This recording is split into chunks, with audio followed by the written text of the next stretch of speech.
오늘 함께 나눌 말씀의 제목은 종이 마땅히 해야 할 일이란 제목으로 하나님 말씀 함께 나누겠습니다. 종은 누구냐? 성도죠. 예수 믿는 모든 사람을 종이라고 합니다. 그러니까 여기 제목을 이렇게도 바꿔볼 수 있겠습니다. 성도가 마땅히 해야 할 일이 무엇인가? 성도가 마땅히 해야 할 일에 관해서는 성경이 수도 없이 말하고 말씀하고 우리에게 가르쳐주고 이야기하고 있죠. 그런데 오늘 본문이 우리에게 성도가 종이 예수 그리스도의 종으로 부르심 받은 저 여러분들이 마땅히 해야 될 일이 무엇인가에 관하여서 이렇게 말씀하고 계십니다. 핵심 뭐냐? 용서입니다.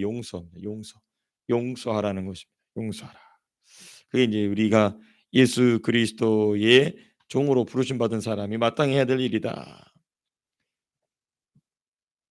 자, 이 말씀을 주님께서 어떻게 시작하시는가 보시면 우리 1절에서부터 4절까지를 우리가 좀 먼저 살펴보고자 합니다. 1절 말씀 어떻게 시작하시냐 보시면 예수께서 제자들에게 이르시되 실족하게 하는 것이 없을 수는 없으나 실족하게 하는 것, 이 실족은 무엇이냐면 넘어지는 것입니다.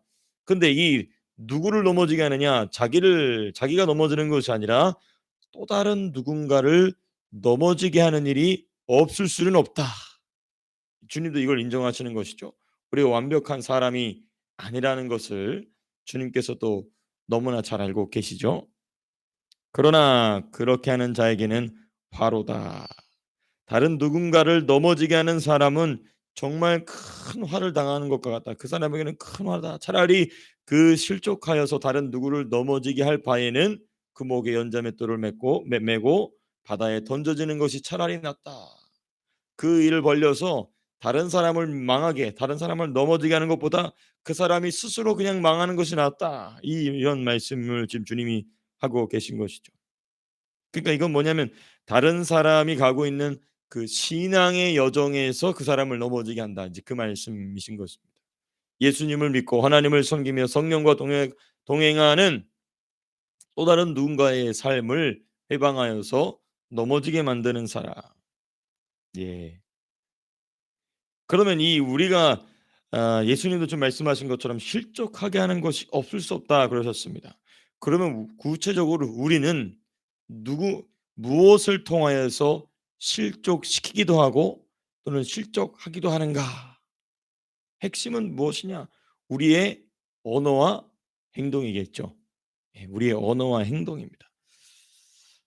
그 사람의 신앙이 그 사람의 믿음이 작고 어린 것과 그렇죠? 그 사람의 행동과 또 그 사람의 신앙과 믿음이 아직 작고 아직 어린 것과 그리고 나의 행동과 언어로 말미암은 것은 구분되어야 합니다. 그러니까 이게 제가 무슨 말씀을 드리려고 하냐면은 우리의 행동과 언어로서 누군가를 실족시킬 수도 있고 또 우리도 누군가의 행동과 언어로서 실족당할 수도 있지 않습니까? 그렇죠? 근데 여기서 우리가 논외로 둬야 될 것은 누구냐? 아직 믿음이 어린 자들입니다. 아직 믿음이 성숙하지 못한 경우는 우리가 예외로 둬야 된다는 것을 우리가 조금 잠시 유념할 필요가 있습니다. 원래 우리 내용으로 좀 돌아와서 우리의 언어와 행동으로 누군가를 실족하게 하는 것은 크게 두 방면이 있습니다. 크게 두 방면이 있어요. 첫 번째는 진리를 진리 그대로 사수하는 것입니다. 진리를 진리 그대로 사수함으로 또한 누군가를 실족하게 하는 것이죠. 근데 그것은 누구의 잘못이냐? 진리를 진리대로 지킨 사람의 잘못이 아니라 진리를 진리대로 받아들이지 못함으로 낙심하고 진리를 진리대로 받아들이지 못함으로 실망한 것은 그 본인의 잘못인 것입니다. 이건 구별이 돼야 되는 것이죠. 우리 주님이 말씀하시는 실족은 무엇인가? 진리와 상관없이 진리를 어김으로 또 다른 누군가를 실족하게 하는 것입니다. 이제 그 부분에 대한 말씀을 주님이 1절에서 하신 것이죠. 자, 이에 대하여서 주님이 또 다른 누군가를 실족하게 하는 것은 너무나도 심각한 문제다라고 말씀해 두시고 3절 4절에서 갑자기 주님 뭐라고 말씀하시면 우리 3절 말씀 같이 한번 읽어보겠습니다. 시작. 너희는 스스로 조심하라. 만일 내 형제가 죄를 범하거든 경고하고 회개하거든 용서하라. 주님이 실족하게 하는 일이 매우 심각한 문제다라고 해놓고 갑자기 왜 용서에 대한 말씀을 하시는가? 이건 같은 맥락으로 좀 이어지고 있는 말씀이거든요. 이 말씀은 무엇 때문에 그러느냐? 일단은 용서하는 일의 중요성을 주님이 좀 말씀하시는 것입니다. 1절에서부터 4절 전체는 실족하게 하는 일과 용서하는 일을 주님이 한 맥락에서 말씀하십니다. 먼저는 실족시키는 일이 매우 심각한 문제다. 그래놓고 갑자기 주님이 용서에 관한 말씀을 하십니다. 특별히 주님이 용서를 하되 누구를 용서하라고 말씀하시냐면 회개하는 자, 자기의 잘못을 인정하는 자를 용서하라. 4절에 그렇게 되어 있죠. 만일 하루에 7번이라도 내게 죄를 짓고 7번 내게 돌아와 내가 회개하노라 하거든 너는 뭐하라? 용서하라 말씀하십니다. 자기의 잘못을 인정하고 회개하는 자를 용서하라. 하루에 7번이라도 용서하라.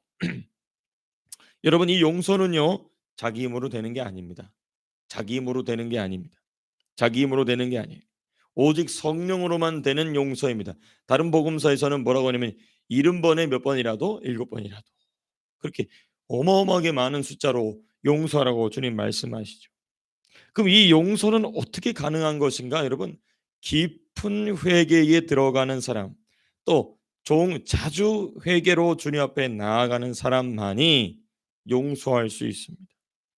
왜냐하면 하나님의 용서를 자주 경험한 사람만이, 하나님의 그 용서의 깊은 은혜를 경험한 사람만이 용서할 수 있습니다.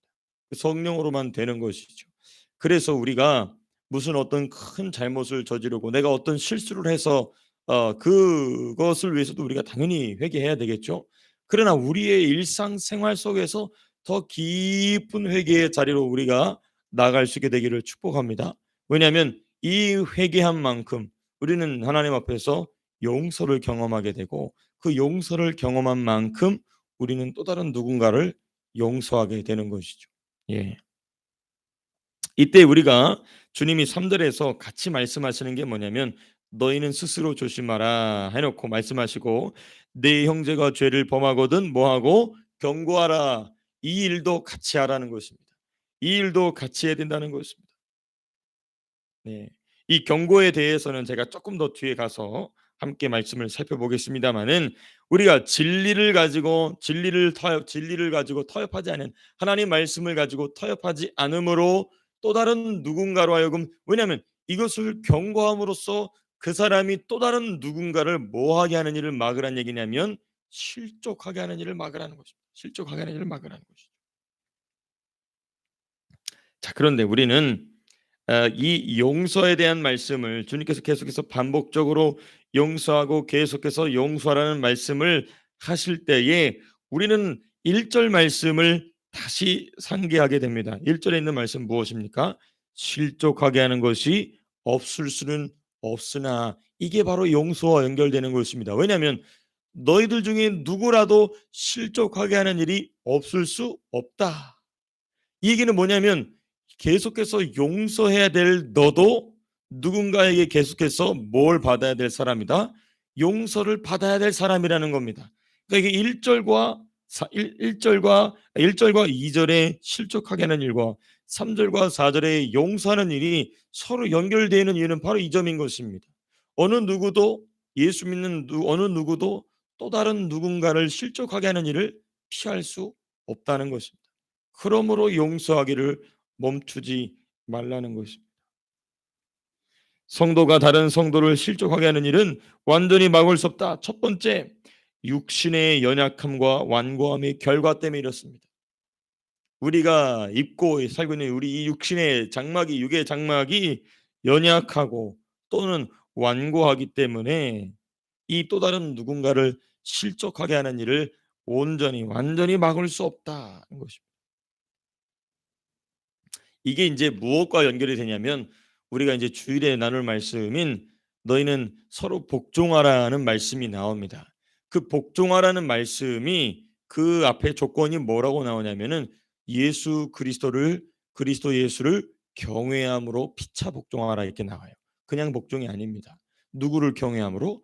예수님을 경외함으로. 그 예수님께 복종함으로 서로 복종하라는 것입니다. 그러니까 여기서 이 복종이라는 것과 지금 제가 용서를 왜 갖다 붙여 놓냐면 이 용서는 서로가 서로에게 복종하지 않으면 일어날 수 없는 일이기 때문에 그렇습니다. 그러니까 우리가 주님께 용서받는 일이 없으면 우리가 또 다른 누군가를 용서할 수가 없게 됩니다. 또 바꿔 얘기하면 내가 또 다른 누군가에게 용서를 구할 수 없게 됩니다. 아주 중요한 의미입니다. 우리가 주님께 용서를 구하는 삶이 빈약하면 빈약할수록 사람은 자기 잘못에 대한 인식이 얕아지게 돼 있어요. 그러나 내가 주 앞에서 내 잘못을 내가 주님 앞에서 이런 범죄를 이런 죄가 있었구나. 이런 실수가 있었구나라는 것을 세밀하게 더욱 알아가는 사람은 점점 무엇에 또한 민감하냐면 또 다른 누군가를 향한 나의 실수, 나의 잘못, 나의 언행을 깊이 돌아보게 되고 또 다른 누군가에게 잘못을 구하는 내가 죄송합니다. 그 제가 실수였습니다라고 말하는 것이 어렵지 않게 됩니다. 이 호주 사회 같은 경우 보면은 그 미안하다는 말 자체는 그 사람이 책임을 져야 된다는 것 때문에 절대 미안하다는 말을 쉽게 하지 않죠. 그러나 우리가 예수 믿는 사람으로서 이건 내가 실수했습니다라는 것을 인정한다는 것, 그것은 내가 주 앞에서 내가 죄인임을 얼마나 깊이 인정했느냐. 그러므로 주님이 주시는 그 용서를 내가 얼마나 자주 그리고 얼마나 깊이 경험했느냐는 내가 또 다른 누군가를 용서해 주거나 또 다른 누군가에게 용서를 구하는 아주 중요한 근본적인 자세가 된다는 것입니다. 그러니까 실족하게 하는 것이 없을 수는 없으나라고 말씀하신 이 말씀을 그러므로 3절에서 뭐라고 얘기하냐면 너희는 스스로 조심하라. 어떻게 조심하냐? 용서를 구함으로 조심하는 것입니다. 또 용서를 함으로 조심하는 것입니다. 그래서 주님이 4절에서 하루에 7번이라도 내게 죄를 짓고 7번 내게 돌아와 내가 회개하노라거늘 너는 용서하라 하시더라 말씀하신 이유가 바로 그런 맥락에 있는 것이죠. 그러니까 이 육신의 연약함과 그 완고함의 결과로 또 다른 누군가를 실족하게 하는 일을 우리가 완전히 막을 수 없는데 이것을 상쇄시키는, 그렇죠? 이것을 상쇄시키는 것이 바로 용서받은 자의 용서인 것입니다. 누군가를 실족시키는 일을 내가 누군가를 실족시키는 일을 막기 위해서는 그것을 용서로서 그 사람의 잘못을 인정하는 것을 내가 받아줌으로써 서로가 서로 실족하는 것을 막아주게 된다는 것입니다.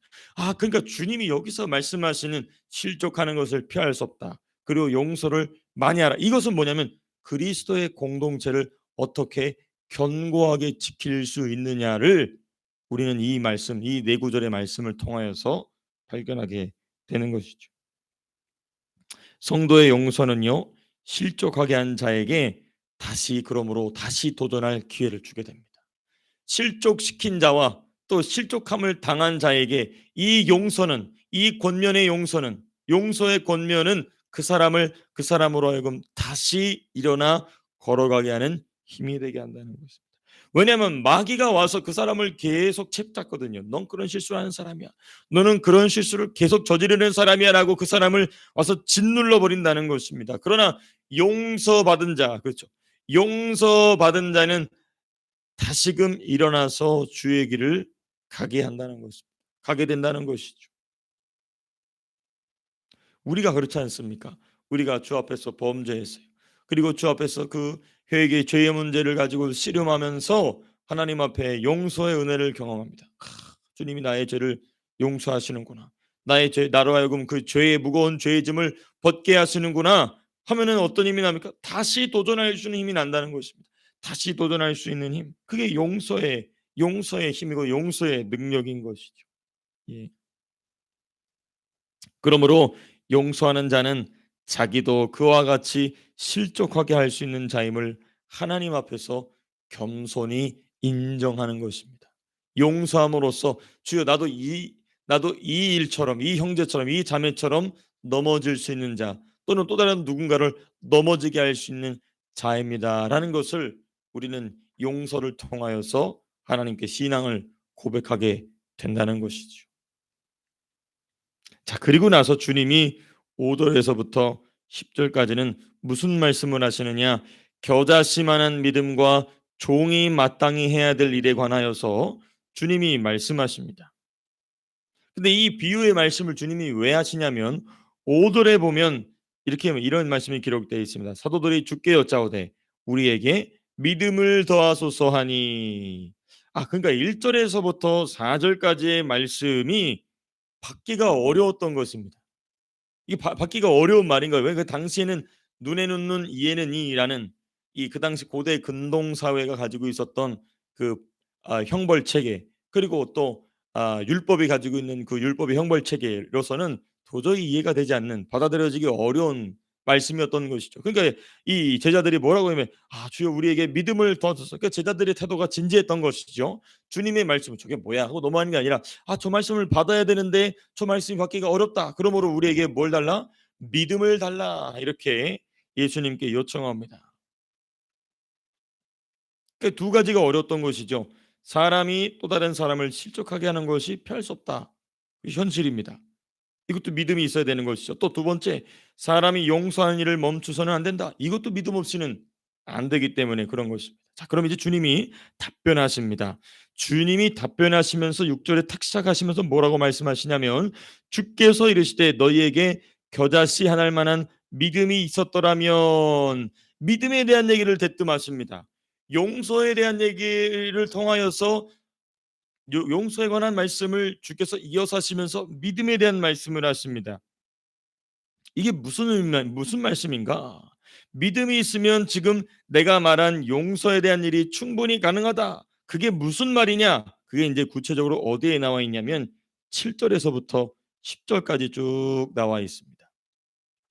이 7절에서부터 10절 우리가 가만히 보게 되면 7절에서부터 10절의 가장 핵심은 마지막 10절에 나와 있습니다.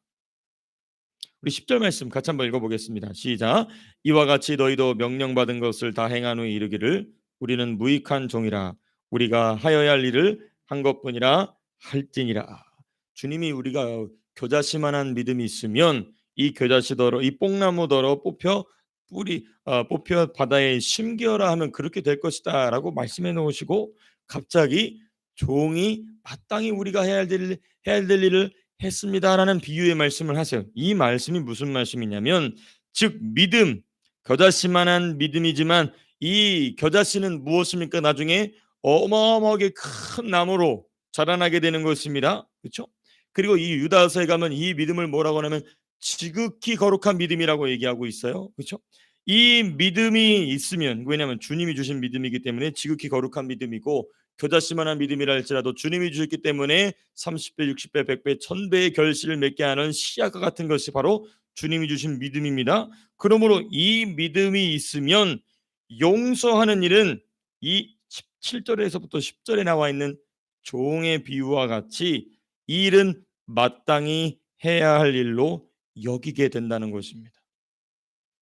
조금 제가 좀 설명이 좀 부족한 것 같은데 다시 말씀드린다면 이 겨자씨만한 믿음, 그러나 주님이 주신 지극히 거룩한 이 믿음이 있는 성도는 마치 이 종의 주인에게 마땅히 해야 될 일을 한 것과 같이 내가 누군가를 용서하고 내가 누군가에게 용서를 구하는 일은 마치 뭐가 같냐면 마땅히 해야 될 일처럼 되게 된다는 것입니다. 이건 당연한 거다. 이것이 당연한 것이다라고 되게 된다는 것입니다.